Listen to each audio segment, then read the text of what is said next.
Ladies and gentlemen, boys and girls, children of all ages, Stadium Rant proudly presents to you the most electrifying wrestling show in the world. And we are your hosts, the Bake Show, Shake and Bake, the Nard Dog, Bernard Green, and the Professor, Nicholas Mullick. We're the Ringside Boys, and this is Ringside Rant. Ladies and gentlemen, we got a hell of a show for you. We got some injury updates. We, of course, have bad blood predictions. Seth freaking Rollins made his return on Monday night. We also have 3 episodes to dive into, the final 3 episodes of the Vince McMahon documentary. It's going to be a juicy one this week. You're going to want to be here the whole time. So much to talk about. We got a sandwich of information for you. We got predictions up front. We got Vince in the back. And the week is kind of packed in the middle there. So stick with us, chat. It's going to be a crazy ride. You know, feel free to give your takes in chat. If I like it, I'll throw it up on screen for you. If not, you know, whatever. And if it's bad, we'll just hit the block button, you know. No, we're not doing that. No, yeah, listen, it's going to be a good time. It's all good times, and I won't be here, but the boys will be hosting the watch party for Bad Blood this weekend, and that's how we're going to kick the show off. But before I get into any of it, gentlemen, how we doing? Well, I'm doing good. Glad it's the end of the week. Friday, Bad Blood. You know, looking forward to it. Feel great. Yeah, Bad Blood's going to be exciting. It's going to be a little weird without you, Shake. You won't be there. But first off, shout out to JC. I know you're out there in the chat. You're going to be joining us for the Bad Blood live stream. Can't wait for him to hop on and join with us. But yeah, we'll be live throughout the pay-per-view giving our reactions. As long as you don't say harass me, live. Please don't say that. That's going to be banned. Coming, brother. That's going to be banned, JC. You got 3 strikes and you're out. Wow, he's getting kicked from the live stream. That's crazy. Listen, since we're already diving right into it, no need to beat around the bush. I'm going to pull up the match list here on WWE.com if you want to follow along and chat and see where we're at, what matches we're talking about. Just going to go in nice order. Just make it easy for you. The first one on the list, which was announced to kick off the show, the Hell in a Cell match, the payoff between Drew McIntyre and CM Punk. A lot of people pissed off. Some people like me and an overwhelming minority are like, okay, at least it's opening. I don't know. Not the best spot for it. I'll agree. Not going to give my total take on it yet, but that's how we're kicking it off. Gentlemen, you can start your prediction. CM Punk, Drew McIntyre, Hell in a Cell. I'll start. First off, Hell in a Cell has been a dead pay-per-view matchup since they ruined The Fiend and that awful Fiend Seth Rollins Hell in a Cell. It's the absolute disgrace.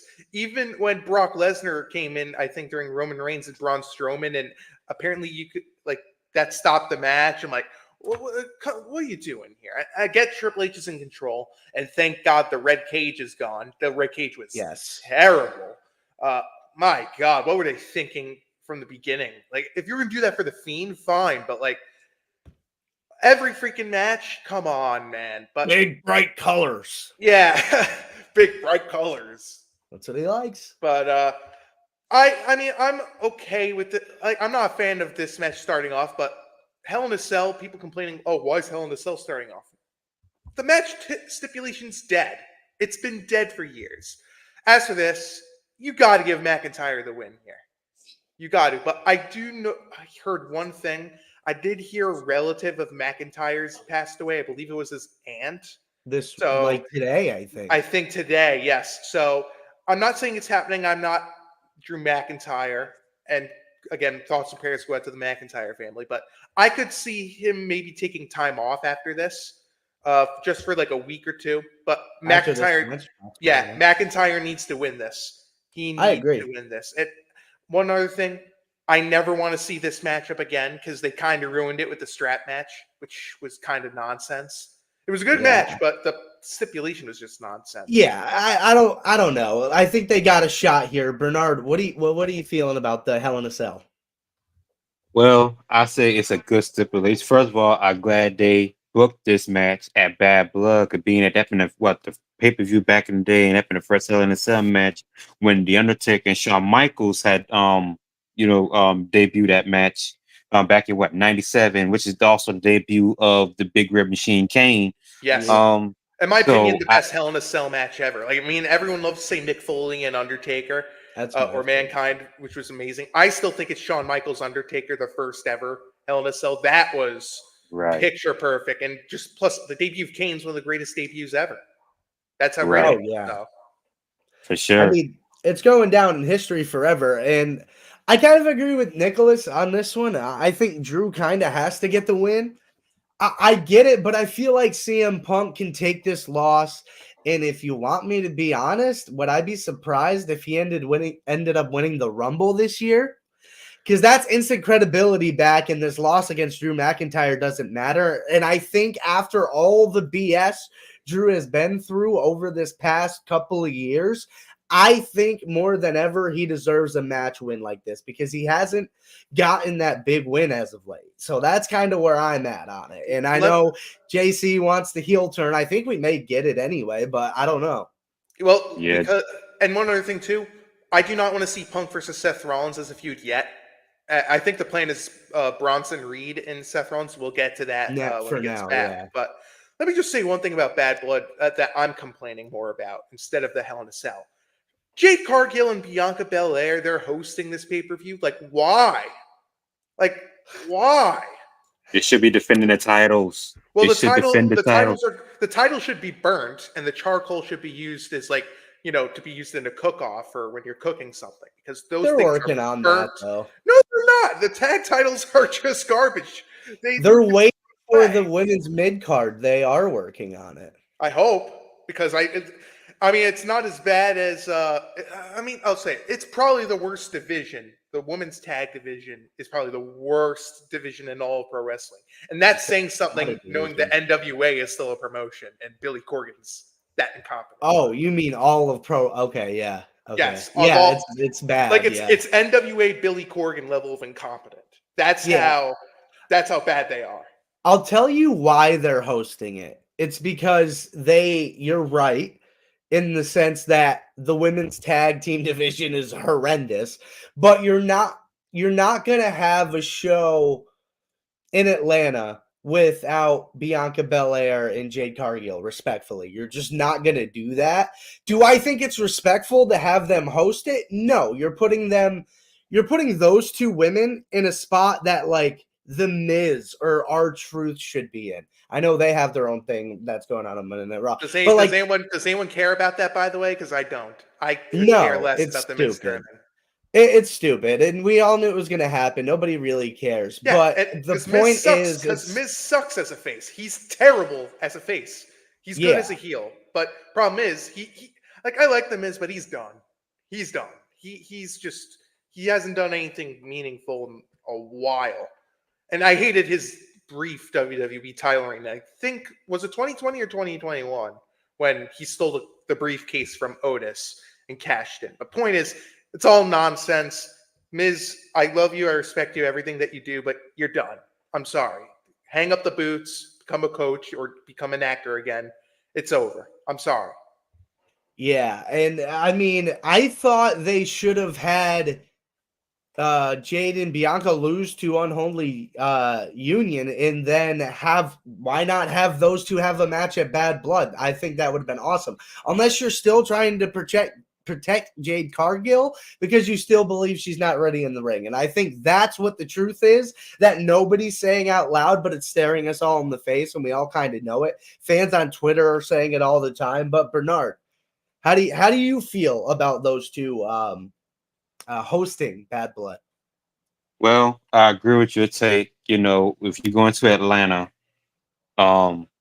you know, you got to have Bianca Belair somewhere in the card, which I agree with that. However, like I agree with Nicholas, they should defend the damn titles. They should defend the titles against the Sky Pirates. That would have been a good match, or the Unholy Union, or it could be a triple threat match on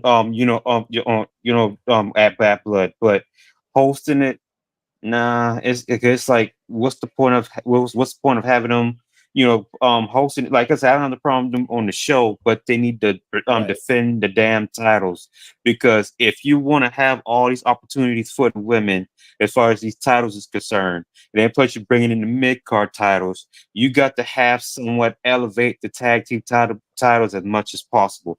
As far as I'm concerned, and I like that they're tag team champions, but the only tag team, and if my ex followers that are Oscar fans, Kyrie Sane fans, Kabuki Warriors fans, the only person that helped captivate them tag team titles is the Kabuki Warriors. No disrespect to Bianca and Jade, they're doing an excellent job. But as far as I'm concerned, last time I checked, the Kabuki Warriors are the longest reigning women's tag team champions still, and they are the only ones that can help elevate the title. I feel like the title should be defended. I feel like they should be performing at Bad Blood instead of hosting it. I mean, like I said, a good thing that they're on, but they need to, elevate the titles more, or like what Nicholas said, just burn the bitch. Yeah, I mean, literally, I it's don't just know not what good. I don't know what's a bigger difference, what they're doing with Jade Cargill, having her and Bianca host, or the fact that this company is willing to bring Janae Sexy Red Wary back to NXT television. What a disgrace that is. Like, did you guys, I think I said this last week, I'm going to say it again. Did you guys not learn your lesson the last time you allowed this train wreck on your television? How she got arrested and she didn't even tell you guys about it? And you got into bad PR for associating yourself with her? Like, does this company learn? Hello? No, they don't, and they never will. And it's just, I don't know. They're just gonna keep doing things that'll get them clicks, and that's all they care about, and that's all they talk about in all these things. But listen, Bad Blood is continuously. I mean, I love the name. I love the pay-per-view. And I think this next match, okay, Damian Priest, Finn Balor, that's going to cook. These two gentlemen, we haven't seen Finn Balor really go to work in a minute since he was feuding with Seth Rollins. They had really good matches. And then these two, with the story that they've had since they were in the Judgment Day together, honestly, no title, but no Hell in a Cell. This is as excited as you could be about a singles match at this point, I think. I think that, this is going to be an intriguing match. I still think Finn Balor has to win because, let's be real, Judgment Day 2.0 it hasn't really worked that well. I like Finn Balor. He's my favorite part about it. But he needs to get a win because there ain't no way this is ending here at this pay-per-view. I still think the ending's probably going to be at Survivor Series War Games. Mm-hmm. And I don't know who Ripley and Damian Priest will try recruiting to go after Judgment Day 2.0.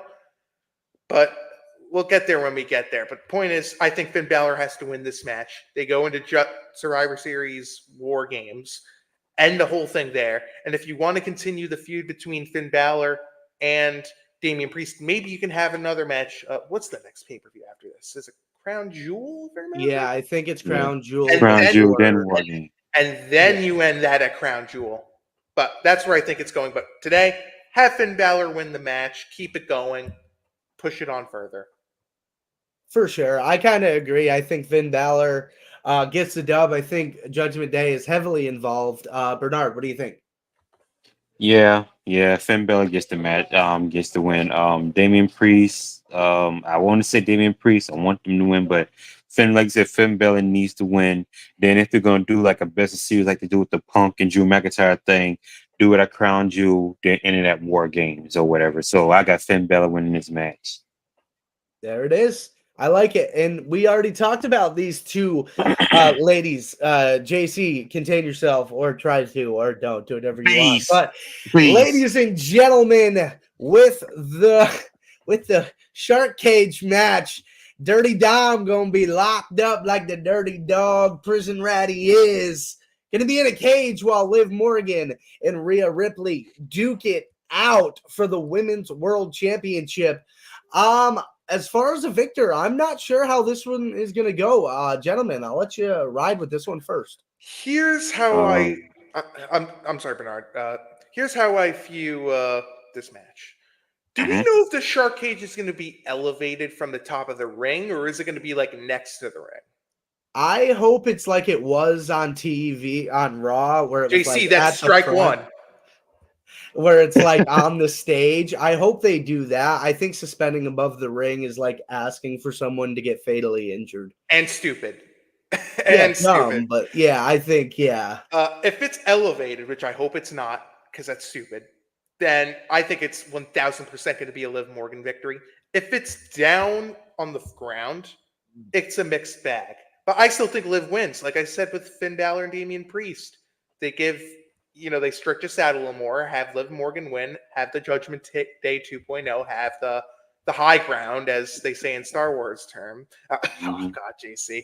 And then when we get to Survivor Series War Games, that is when you have, Ripley and Priest's team win, and then a crown jewel, you turn the titles over.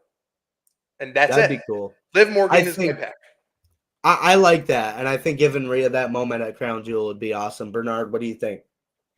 I want to say Rhea. I want Rhea to win, but I'm not going to be realistic. Liv Morgan's going to win. How's going to go down because word around WWE is that Raquel Rodriguez could be the one cause Rhea Ripley the match and team up with Liv Morgan. And I've her seen join that. the judge, and join the Judgment Day, and possibly when the War Games match comes around, then that's when they might have Team Liv with Raquel, probably Pure Fusion Collective against Rhea Ripley and Damage Control and the Fifth Amendment. I think it's gonna go down like that. So I say, Please, God, no. Yeah, I picture it happening. I mean, let's keep it real. I picture it happening. But listen, you might not be wrong. I don't. I like that's. I understand your reasoning there, but I do not want to see the Scooby Doo group go up and ruin what Liv Morgan and Rhea Ripley have tried building up. I mean, the feud's kind of nonsense because let's be real, Liv Morgan's in the wrong for harassing Dominic Mysterio all these months.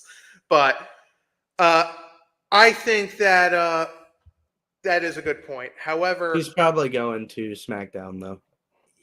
Yeah, I do. I miss Raquel Rodriguez.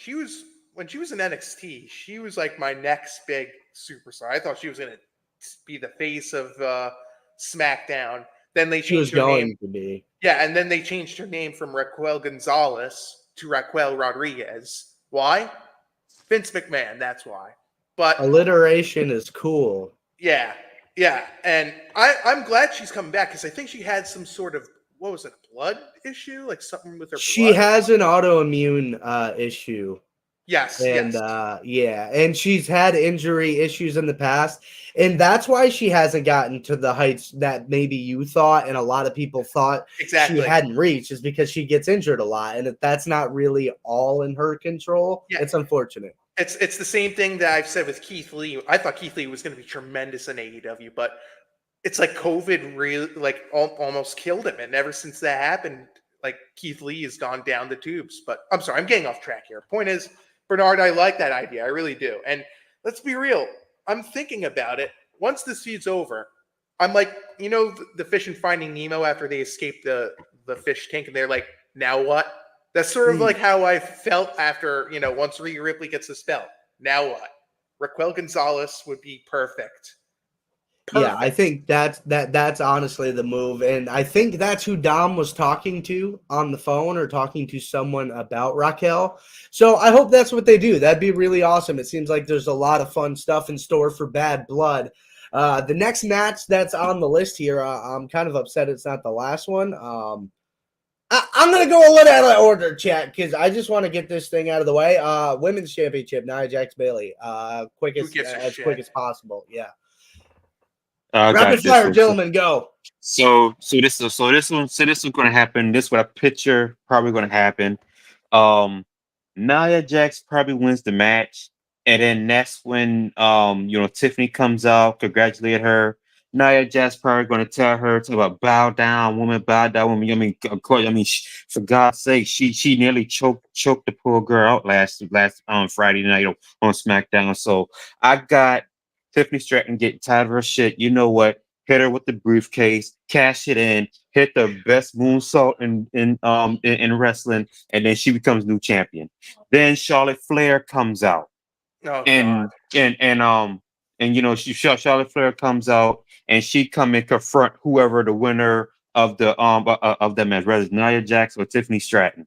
Oh So I got Nia retaining, Tiffany cashing in, become new champ, and Charlotte Flair comes out. I think it's obvious. Charlotte is going to cash her Charlotte in the Bank briefcase eventually. However, I think it's a little early to do Tiffany Stratton and Charlotte Flair. You could probably wait on that unless it's Royal Rumble. You could probably do that match. Or I think Survivor Series, what they'll do is they'll have Nia Jax versus Charlotte.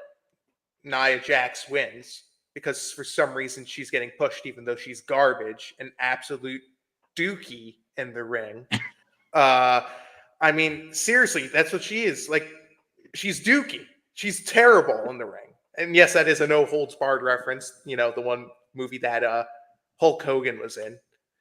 Probably the best line of the movie was the dookie line. But Nia Jax is that bad. But point is, who cares about this match? This is going to be my bathroom break match or my break to get drinks.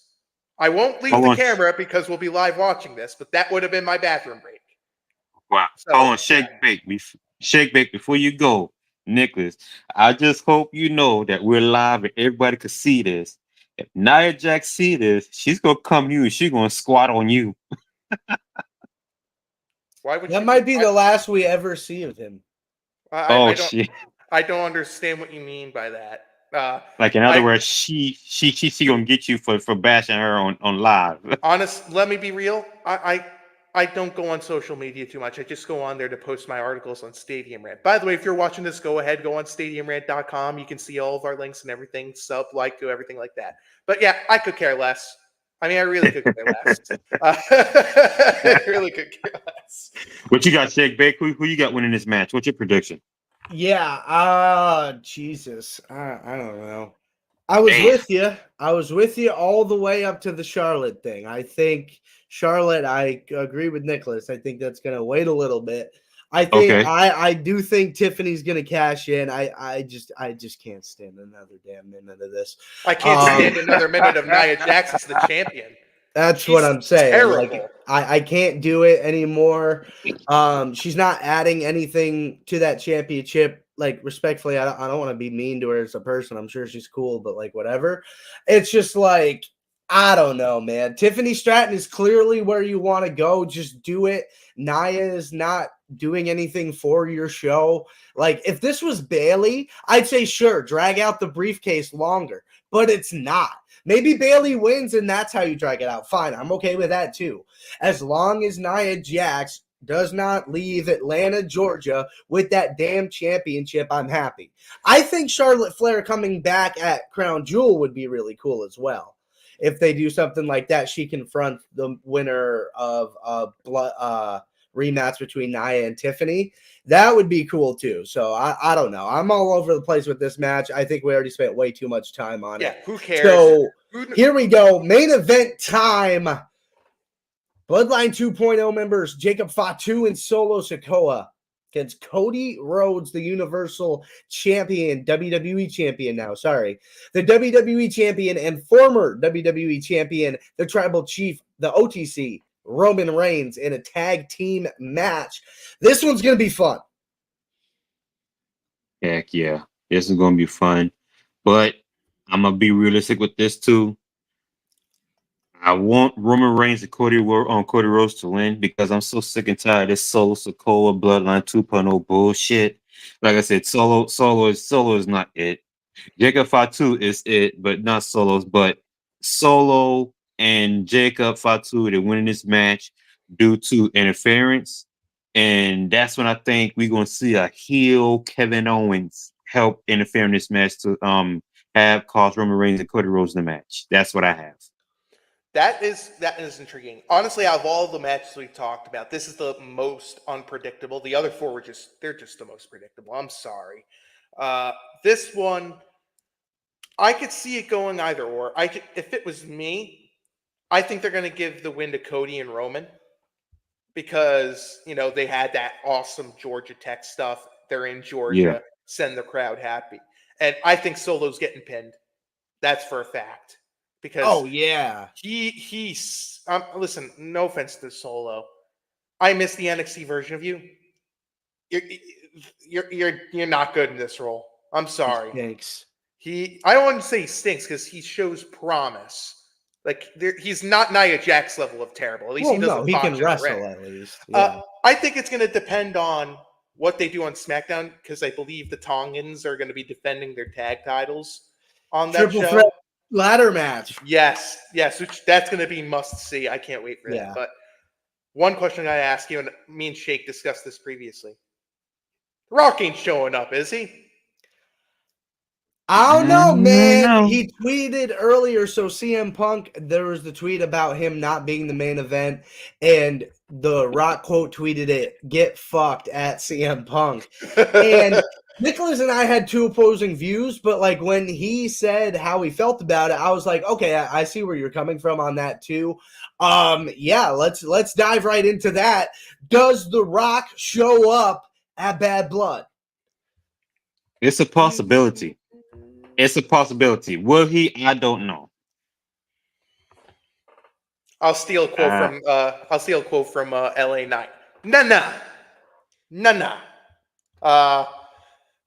Really, he is supposed to be in Georgia this weekend. That's interesting. Didn't know that. It's too bad he won't be in. He won't be in this pay-per-view. I just don't see why you would waste on a Bad Blood. I really don't. And yes, I know there's War Games coming up, and you might need more bodies in there for when you actually do the cage match for War Games. If not, and that match doesn't happen, I don't know what the heck we're doing here. But I just think I think Crown Jewel or Survivor Series is going to be the moment where you have a surprise entrant coming in, and then you would have The Rock come in for War Games. But I still think Crown Jewel would be more of a show that he shows up. But again, I could be wrong.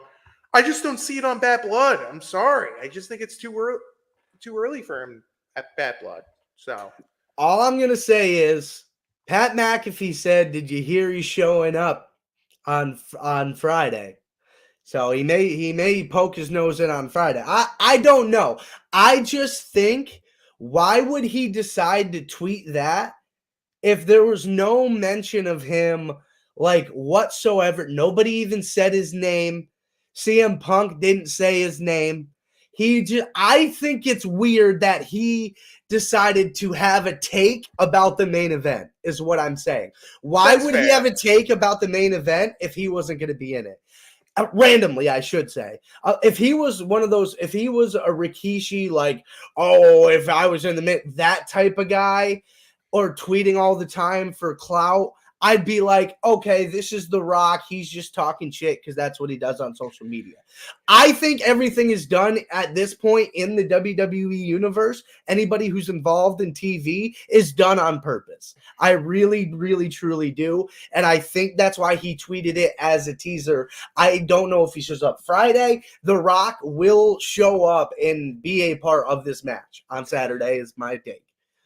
I mean, I could see it. It's just, I just feel more confident it will happen later on, or at Survivor Series if they do a mystery arrival. But again, it's The Rock. He can tweet whatever he wants. He's like one of the sitting board of directors in WWE. That dude has a ton of power. So, he can, and that's why I'm saying it's like I think there's a point to it. But anyway, that's a nice little wrap up on the Bad Blood pay-per-view. Don't forget to check out these guys Saturday with a special start time of 6 p.m. Eastern. They're going to be hanging out live chatting with you guys, reacting to all the matches. JC is going to be hanging out in my spot, going to hold it down. They'll have some fun. It's going to be a good time. But now, to get to the meat of the sandwich, what happened during the week? We're just going to touch on some stuff really quick. We're a little pressed for time, and Vince again is eating some time on the clock. So get those lawyers ready. Yeah, we got a little bit of unfortunate injury news. Ilya Dragunov out 6 to 9 months. Gunther beat his ass. I mean, Boston crabbed him and hurt his back real bad. Braun Strowman tore his groin. I don't know if we got a timetable for him in that match with Bronson Reed, which was freaking phenomenal. We can talk about that just a little bit because that's another thing we're going to go into. And AEW superstar Sammy Guevara is also injured. Unfortunate news on the injury front. We just that one was brutal because he got carted off. That one was more brutal. So just gentlemen, how do you quick thoughts on the injuries? It's always unfortunate, but Bernard, you go first. I've taken too many times I've gone first. You go first. Oh man, just when Braun Strowman just returned, it's like it sucks, man. You know, headed into the end of the year. Well, may as well say we at the end of the year, and you know, he just came back, awesome last man standing match. Hopefully, like speedy recovery on that. Ilya Dragunov, hey, that dude is freaking tough, man. But he's out 6 to 9 months down, so that means he could possibly miss next year's WrestleMania. He probably make mess. Oh shoot. Well, wish you speedy recovery on that. I don't hardly watch AEW like that, but Sammy Guerrero, I heard that name before. Guevara, ain't he's dating Tony something or no, he's dating he's married to Tay Conti. I think they have a kid. Tay Conti. Okay. Yeah, I think they have a kid now. Okay, well, prayers goes to him. Hope you wish a speedy recovery. Maybe that's probably a sign like, hey, it's time to take some time off. You know, it's holidays coming up. Just wish all those guys a speedy recovery and hope to see them back in the ring soon. Yeah, it sucks with Braun Strowman, and I said it to you guys privately. It's like every single time Braun's like getting over, he's getting in that pop. He either A, gets injured, B, says something stupid on social media, or C, he basically is getting booked badly. No Mercy 2017. Oops. Wow. Sorry, No Mercy 2017. Didn't mean to cough there. Got a bad allergy. So does Shake. But point is, I feel bad for these guys. Braun Strowman, I think, is the least severely injured because one has a torn ACL, and we don't know the specific injury of Sammy Guevara. But when you get carted off, that's never a good sign. I wish these guys the best, speedy recovery, and I'll be excited for them to return. But I got to ask this to you guys. How exciting it was watching Braun Strowman and Bronson Reed. That was brilliant. But they did Seth Rollins' return so perfectly. They snuck it right in there. They snuck it right in there to get Braun get a token W because nobody expected Braun Strowman to be this over in this feud. And they threw him a bone. Bronson Reed loses due to multiple finishers on steel steps, even the ring collapse, which I kind of like. The superplex was great and all. I kind of wish they did a power slam. Braun Strowman power slams him through the ring.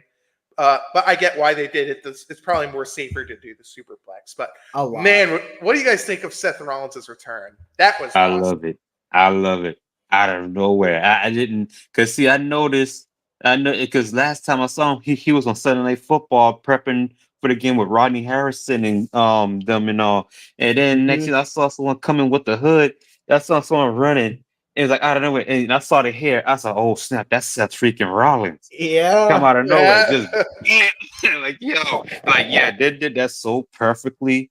Like I just like the curve stomp out of nowhere, just like the RKO out of nowhere. It's like that was the curve stomp out of nowhere. And the way how he had Bronson Reed laid out, I was laughing my ass off so hard. It's like I couldn't hardly sleep Monday night. That's it. Dude, him at the Bears game getting thrown over the barricade and onto the football field was hilarious, dude. That was so great. That was great. Yeah. Oh my God, baseball fans, the Brewers just went back to back. The Mets are in trouble. Anyway, Seth freaking Rollins, baby! Let's go. I had to put on the shirt. I wore this shirt at WrestleMania 38. Oh God, I'm so hyped he's back. I'm like that. There was no prep. There was no hype to his return. He just came in like a cold-blooded motherfucker, stomped the hell out of Bronson Reed, stood up there, looked at the crowd and said, I'm back, baby. Seth Rollins in a non-title feud that's going to mean something. Give it to me in my veins. I need it. Seth Rollins is so good. It will be the fuel that lights my life for as long as I live. Seth Rollins is one of my favorites. He's the guy that got me back into pro wrestling when I started watching again in 2019. Love this dude. I love the way they're making him take a more serious take in this as well. Everyone was laughing at him because he has these crazy outfits. He likes to dress nice and be crazy, whatever, but that was cold. He hasn't been that cold in a long time. I'm hyped to see like the architect kind of version of Seth Rollins come back. Dude, I'm here want for it it in your veins. That's the I funniest need thing. it. That's the funniest thing you've said. I need it Since that Rob. Natalia fart joke previous podcast. Yeah. Listen, I'm good for a couple every now and again, but Seth Rollins, that's my man. Listen, he's one of my goats forever. I understand Roman Reigns is that dude, but I'm always going to like Seth more than I like Roman. Roman's always one of my favorites. I'm more Dean Ambrose guy myself. I thought Dean was great, but Seth is phenomenal too. So good. He does more with less than I think people give him credit for. I agree. And he's been hurt a lot too. Like he's battled the knee injury. He has the back issue, which I hope is all good because back injuries are no joke. He should look. I get why he was the referee of McIntyre and Punk at SummerSlam, but how better would it have been if Bronson Reed just took him out and then he just comes back at Raw suddenly before Bad Blood even starts? That would have been a much better return, in my opinion. But yeah, brilliant, well done. Whoever produced it backstage, which if I'm going to guess, it's probably Bobby Roode because I've always heard his name as producer. He's done great, but I hope whoever produced this, well done. Give the man a bonus. That's a crown jewel match. Phenomenal. We'll see what happens. It's going to be a fun one. There was also, you mentioned his name, so you might as well talk about him. You know the rules in WWE. If someone says your name, you got to come out, and you can't come out if no one says your name. Anyway, it's going to be interesting. Bron Breakker stepped right up to the king, and you know what they say. If you come at the king, you best not miss. Don't think he's winning the title, but I'll tell you what, these two are going to cook. Yes, I love it. I was waiting for this possible face run for Bron Breakker. I kind of like it, like he reminds me of, believe it or not, Goldberg in his younger day. Just like those spears and just the aggressiveness and all. I love it. I'm looking forward to this matchup. I say this might be a crown jewel to a Royal Rumble type match. I could be wrong, but I think this is gonna go maybe a series of matches now, but I'm up for it, man. I love that segment, and we just see what happens. It's gonna be interesting. You stole the words from my mouth, Bernard. I 1,000% agree. Although, like, this kind of makes his Intercontinental title run kind of pointless now if we're going to go in this direction with him and Gunther. But I mean, I'm happy for Bron, and. Like I said I think I said this in one of our first podcasts. If Goldberg were to ever come back, I want his feud to be against Bron Breakker. That's the only match that I will accept him having. Him and Bron Breakker. But besides that, no. Go away, Goldberg. But Battle the Spears. Yeah, Battle the Spears. Yeah, I like where they're building it. I don't think they're going to do it right away. I think they could wait a little bit because I think Braun should go after Jey Uso first. Try to get that title back. And if he does, maybe he starts a feud with Ludwig Kaiser and Ludwig Kaiser gets the title. That'd be cool. Yeah, I think the seeds have been planted. Maybe, like Bernard said, maybe at a Royal Rumble or WrestleMania, we have the match between the two of them. Who knows? But I'm excited for what they're going to do here. Here we go, gentlemen. It's time to dive right into it. We don't have to necessarily break it up into episodes as much as we did with the first three, because I think the last 3, 4, 5, and 6 kind of all tie into each other at different points. So we can kind of just talk about the biggest things, give our biggest takes. And Nicholas, I'll let you take the lead on this one throughout kind of the major points you want to hit. I know you were the big guy talking about it all on StadiumRant.com. Shameless plug, go check it out. Yep. So go ahead. Yep. I just got to say I'm disgusted again with this entire thing. I mean, what an absolute disgrace that Vince McMahon is. Not only with the comments he makes, but I want to say I have 3 strikes, 3 people who do not come across the greatest in this. Maybe a 4th one, and we'll get to the 4th one later. Vince doesn't come off well in this. Bruce Pritchard, who should be fired today for his comments of defending him and saying, "Oh, but he helped my family out." Doesn't matter. It doesn't matter. The guy's done more harm than positivity. And also, Bruce Pritchard, like, you've lied so many times on this podcast. Like, remember when Stone Cold cut the Austin 316 promo and he claimed, "Oh, there's Austin 316 signs all around." He's full of it because Stone Cold was on the pre-show. And if there were signs all over the place of Austin 316, he wouldn't be on the pre-show. So cut the BS, Bruce. The third person who doesn't come off well in this, and no one's mentioning this, Linda McMahon doesn't really come off as a Class A type person either in this. She was a total enabler, especially when Vince was, making out in front of him and storylines and knowing about all these stories. She's an enabler of this. I mean, it's no wonder why the divorce lawyers haven't been called yet. Yeah, I mean, there's just no reason to, because as long as she was getting her money, she didn't care. And that's what happened the whole time. I think their relationship ended probably the first time she found out he did something like that. There's no way she didn't know. I'm sure she knew the whole time.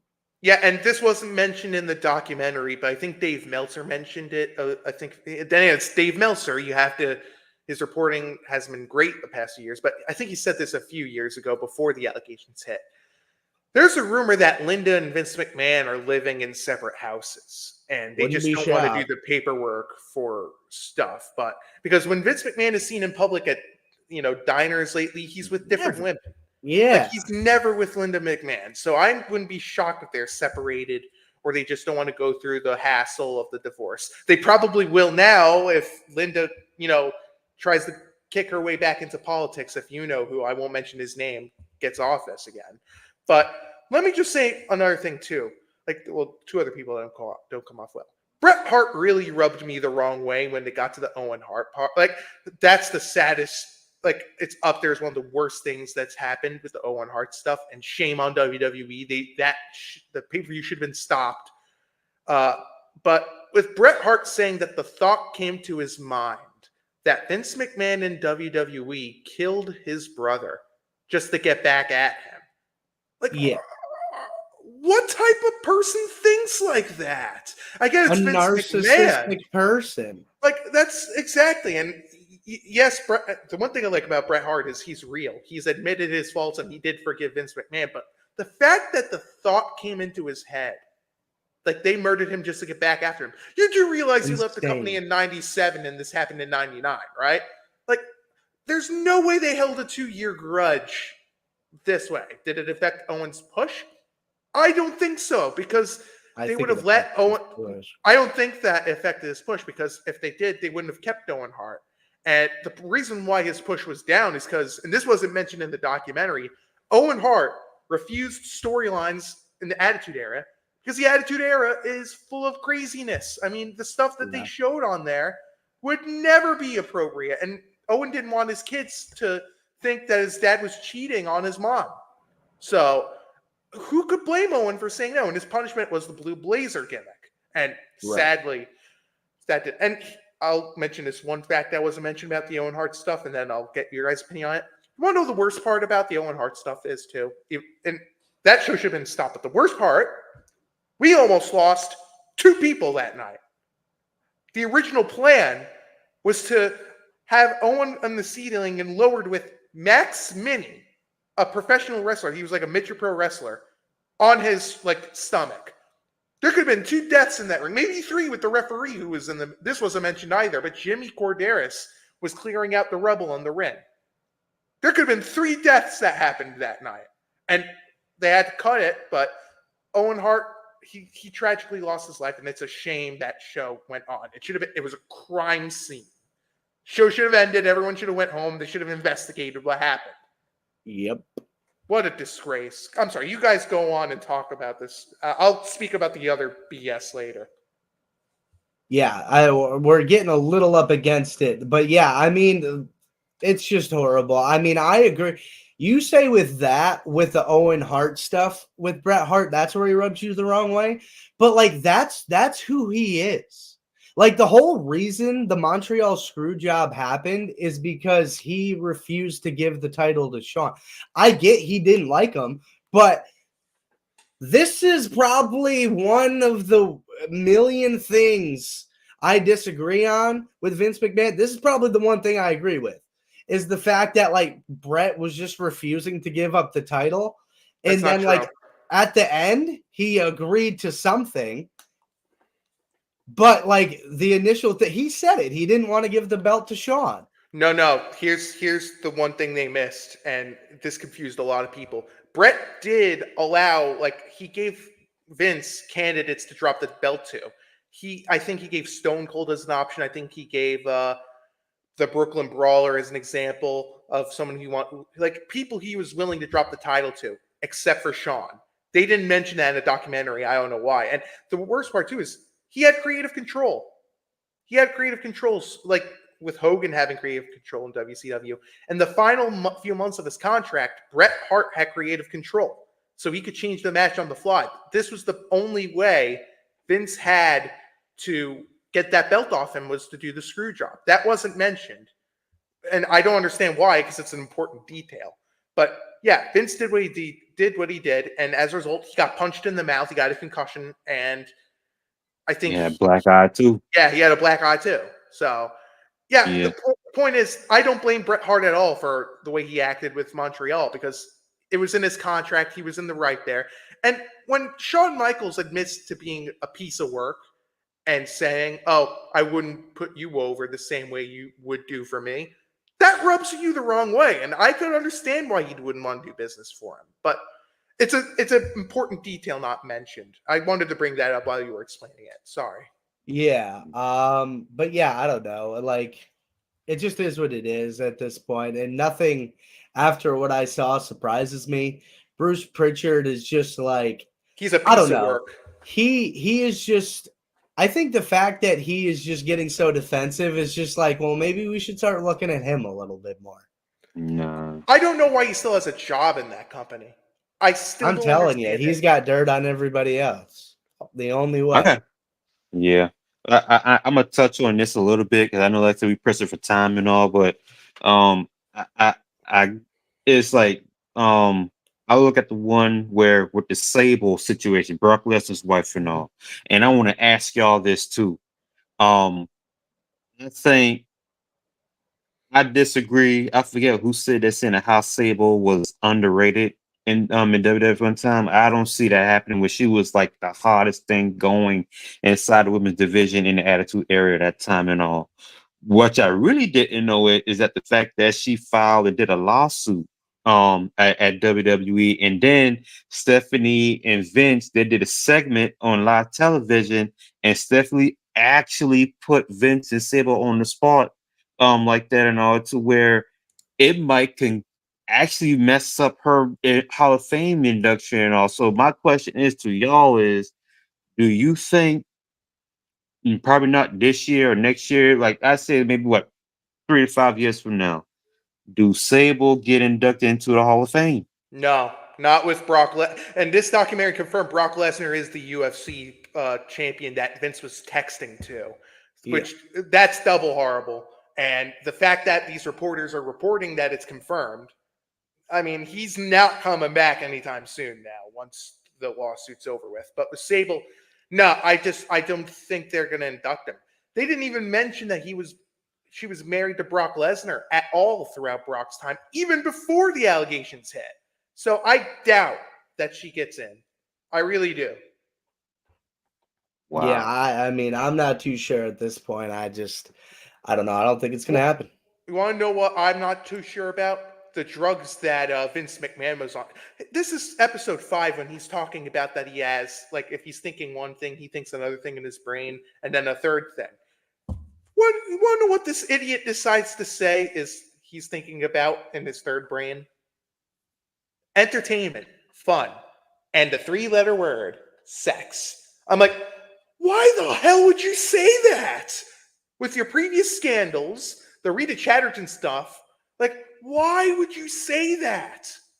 And people, we forgot to mention, he's like, I'm going to give you something that's semi-interesting. You shouldn't take what I say to granted. Doesn't matter. What a piece of garbage he is to say that. And then to say that, concussions are BS. Like, him and Stone Cold really got to get their heads checked for CTE. And I call BS that Mr. McMahon saying, Undertaker didn't suffer a concussion. He was just devastated that the streak was ending. You went to the hospital with him during the match. During the pay-per-view. Yeah. And you're telling me it wasn't a real thing? Like, I shook my head to that when he said, concussions aren't real. And the Benoit stuff, I agree with him. I don't think CTE was the reason Benoit did what he did. It was a bunch of things. Like, it was alcohol, it was his drug abuse, grief for losing Eddie Guerrero, probably domestic stuff because him and his wife had a domestic issue. But the CTE is not 100% the issue there. But let's say, it's not the main issue or it's overrated. Like, come on. And Stone Cold, when you admit that the only concussion you got, the one time was you getting your head dropped by Owen Hart, you broke your neck. Yeah. Like, with that head. Like, come on, dude.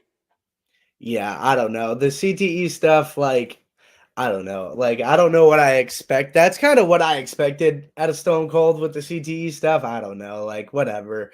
It's like these older people are never going to believe in it. They're just going to think people are being soft or whatever. But head injuries are no joke. And it's just I don't know.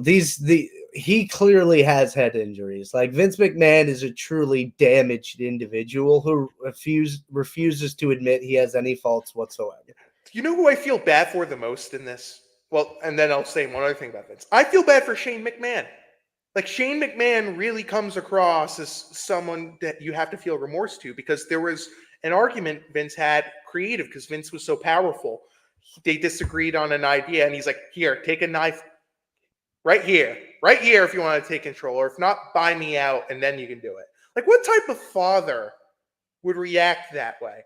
And I did not know the beginning of the end was, Shane wanted to buy UFC, and Vince said no, and that's where everything started to crumble, which I did not know about.